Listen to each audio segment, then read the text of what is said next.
Bienvenidos, y ya estamos en la ciudad que nunca duerme.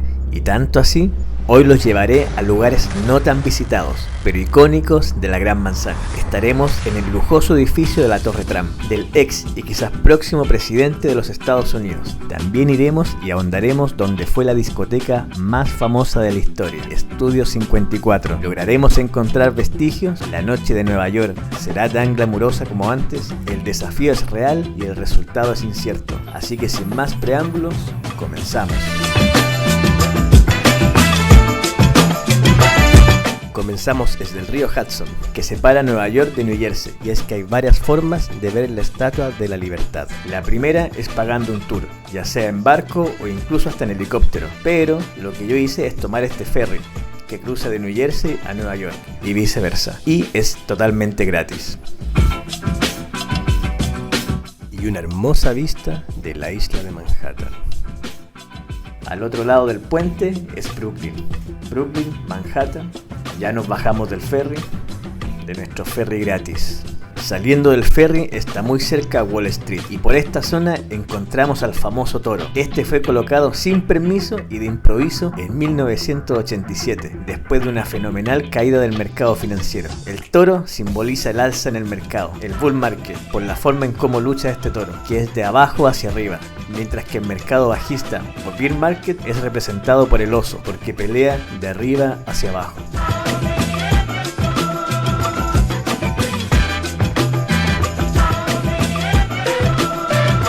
Inscríbete, nos vamos a pasear, nos vamos de fiesta. Inscríbete, nada más que eso. Inscríbete y nos vamos. De ahí nos vamos para África, fiesta en Tailandia. ¿Qué más quieres? Inscríbete. Uy.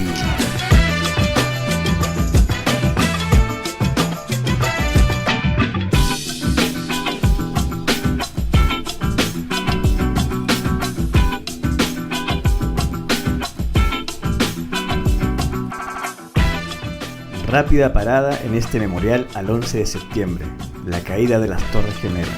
Y al lado, por supuesto, un hermoso centro comercial. Seguimos paseando por edificios emblemáticos, camino al famoso puente de Brooklyn.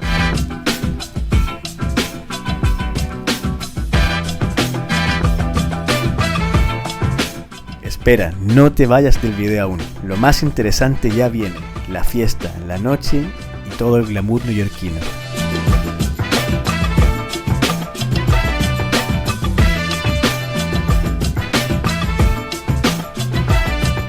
Una parada a comer y ahora otra atracción gratis, la High Line, una antigua línea de metro que ya no va más y ahora es un paseo imperdible de Nueva York.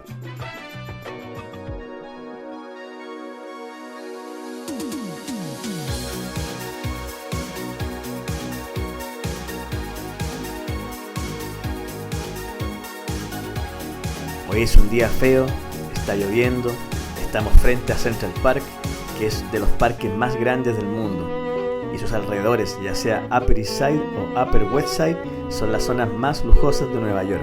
Ahí está, por ejemplo, la casa de John Lennon, el edificio Dakota, que encanta Imagina un mundo sin posesiones, y tenía un apartamento en la zona más cara de Nueva York con 9 habitaciones, donde aún vive Yoko Ono, además de varios Rolls Royce. En fin, la hipocresía. La primera vez que vine a Nueva York, Donald Trump era presidente y el edificio estaba fuertemente custodiado.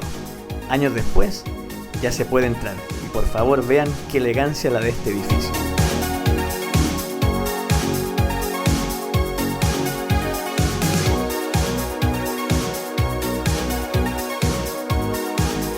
Hay tiendas con souvenir de Donald Trump, el presidente número 45 de Estados Unidos.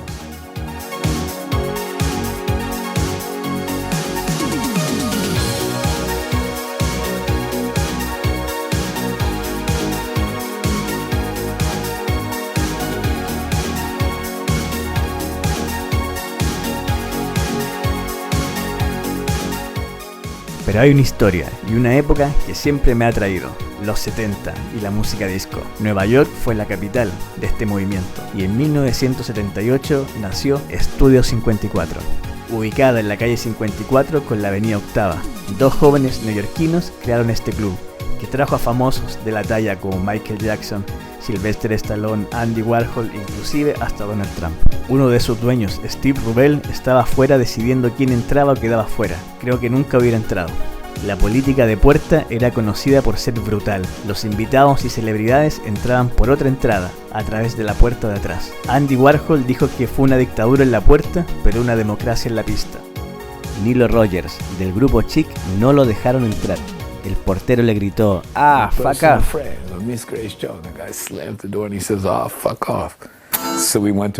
Se fue a su casa y escribió esta canción dedicada a Estudio 54. Fuck off. Fuck Studio 54. Fuck off. Después le cambió la letra y quedó así. That turned into freak out. The freak say chic. Freak out. Luego de los millones de singles que vendieron, serían bienvenidos por la puerta de atrás, guiados directamente al champán y a la cocaína de cortesía. Pero todo tiene su final. El día que comenzó el declive fue cuando Steve Rubell dijo que solo la mafia ganaba más dinero. Ahí le cayó impuestos internos y terminó preso, y el club cerrado. Dicen que la mitad de los meseros, la mitad del personal de Estudio 54 murió de SIDA, incluido Steve Rubell. Da puro drama. El otro dueño, Jan Trager, creó el concepto de Hotel Boutique y fue indultado de todos sus cargos. Este teatro fue un estudio de televisión y la infraestructura ayudó a tener escenarios teatrales móviles que permitían transformar el club noche tras noche. Aquí cantó Grace Jones, Donna Summer, Gloria Gaynor, Sylvester, entre otros.